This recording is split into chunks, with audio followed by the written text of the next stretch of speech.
ఇది కూడా జగన్ బాట అంటే ఓకే, జగన్ వైజాగ్ అనేది ఆంధ్రప్రదేశ్కు లేదా తెలుగు రాష్ట్రాలకు ఎప్పుడూ అదొక కంఠసీమలో మణిహారం లాంటిదే. అరకులోయ, గాలికొండ, హైదరాబాద్, గోల్కొండ కలిసికట్టెను తెలుగు తల్లికి కంఠసీమను పూలదండ అని బాబురెడ్డి ఒక కవిత రాశాడు వెనకటికి.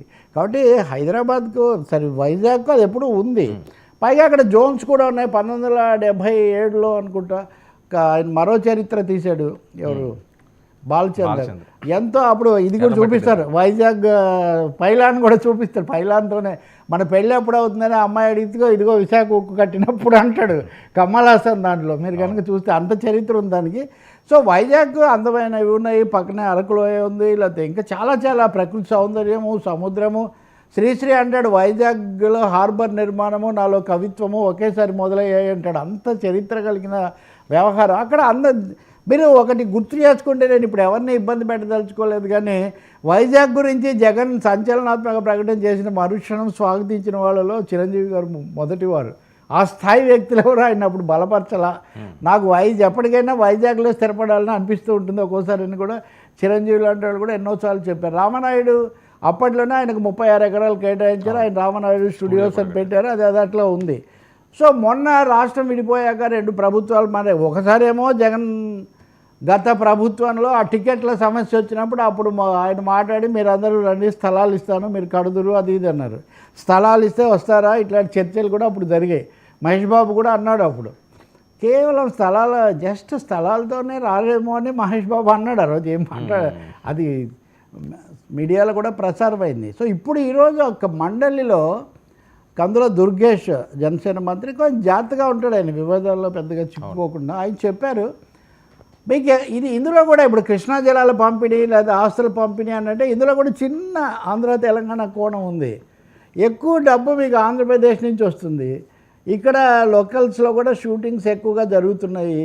కాబట్టి మళ్ళీ సరే నటులే ఎటు తిరిగి 2 ప్రాంతాల్లో ఉన్నారు. కాబట్టి మీరు న్యాయం చేయాలి. నిర్మాతలను పిలిచి మేము మాట్లాడాము, మీరు ఈ షూటింగ్లు అవన్నీ ఆంధ్రప్రదేశ్లో ఎక్కువగా పెట్టుకోండి.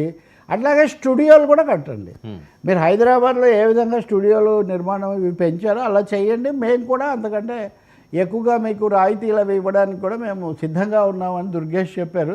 ఇక్కడ మనం గుర్తించాల్సింది దుర్గేష్ మంత్రిగా మాట్లాడుతున్నాడు, కానీ నీ వెనక ఏదో పవర్ ఉందమ్మా అని మన మిత్రుడు పోసాని కృష్ణమురళే కదా అత్తారింటికి దారేదిలో అన్నట్టు ఆయన అనుకున్న పవరు పవన్ కళ్యాణ్ అని అందరికీ తెలుసు. ఎన్నికల ప్రచారం సమయంలోనే పవన్ కళ్యాణ్ తన నిర్మాతలు పిలిపించి ఆ షూటింగ్లు అవి మంగళగిరి పరిసరాల్లో చేయడానికి అది పూర్తి చేసినట్టుగా కూడా ఉన్నారు. కాబట్టి విశాఖ తర్వాత ఇతర చోట్ల స్టూడియోల నిర్మాణానికి చొరవ తీసుకోండి అని 1-2 సార్లు దుర్గేష్ ఈరోజు కందుల దుర్గేష్ చెప్పారు. అది మంచిదే. ఇది ఆంధ్ర తెలంగాణ పోటీలా కాదు, కలిసే 2 కూడా కలిసి ఇప్పటికిప్పుడు హైదరాబాద్లో ఉన్న పెద్ద పెద్ద స్టూడియోలను ఏమి ఆంధ్రప్రదేశ్ మీద ఎవరికి చేయదు కదా, అక్కడ కూడా పెంచవచ్చు.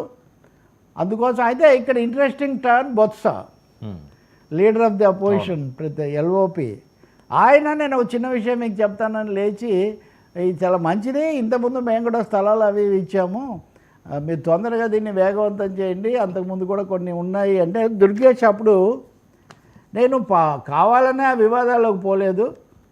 రామనాయుడు స్టూడియోకి ఇచ్చిన 36 ఎకరాల్లో సగం మళ్ళీ తీసుకోవడానికి మీ ప్రభుత్వం ప్రయత్నం చేసింది. ప్లాట్లు కూడా వేశారు, మీరు వేసిన తర్వాత అది ఆగిపోయింది, కానీ మీరు ఆ ప్రయత్నం చేశారు. వాటన్నిటిలోకి మనం పోవద్దు, అందరం కూడా ముక్త కంఠంతో ఏకాభిప్రాయంతో ఏపీలో కూడా పరిశ్రమను స్టూడియోలను షూటింగులను ప్రోత్సహించడానికి అన్ని చర్యలు తీసుకోవాలని చెప్పి అన్నారు.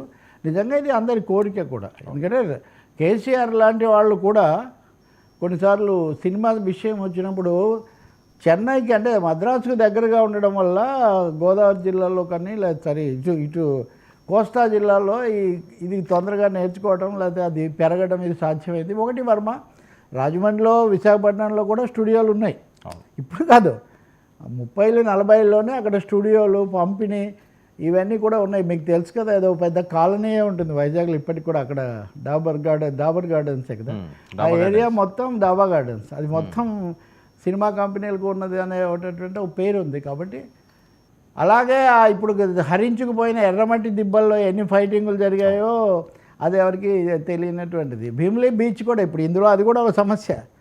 విజయసాయి రెడ్డి భీమిలీ బీచ్ అక్కడ ఏదో చేశారన్నప్పుడు కేసు వచ్చింది కదా, దాని గురించి పొద్దున ఎవరో స్టోరీ చేస్తున్నారు. అంటే భీమిలి బీచ్ చలంతో ముడిపడి లేకపోతే చాలా ఉంటుంది, అది చాలా పోర్ట్ కదండి, అది దేశానికి పెద్దది భీమునిపట్నం. ఈ పట్నం అని ఉన్నవన్నిటికీ ఏదో ఒక విధంగా పోర్టుతో ఉంటుంది. మచిలీపట్నం, భీమునిపట్నము, ఇంకోటి ఏదైనా మీరు తీసుకోండి. అలాగే బందరు కూడా అంతే, పోర్బందరు, మచిలీ బందర్ అనే పేర్లు వీటికి. కాబట్టి అనేక విధాల ఇది మంచిది, స్వాగతించదగింది. వైజాగ్ సిటీ ఇప్పుడు మనం వైజాగ్ స్టీల్ను కాపాడుకోవటం ఎంత ముఖ్యమో ఇండస్ట్రీ కూడా అక్కడికి వస్తే అది చాలా చాలా ఉపయోగంగా ఉంటుంది.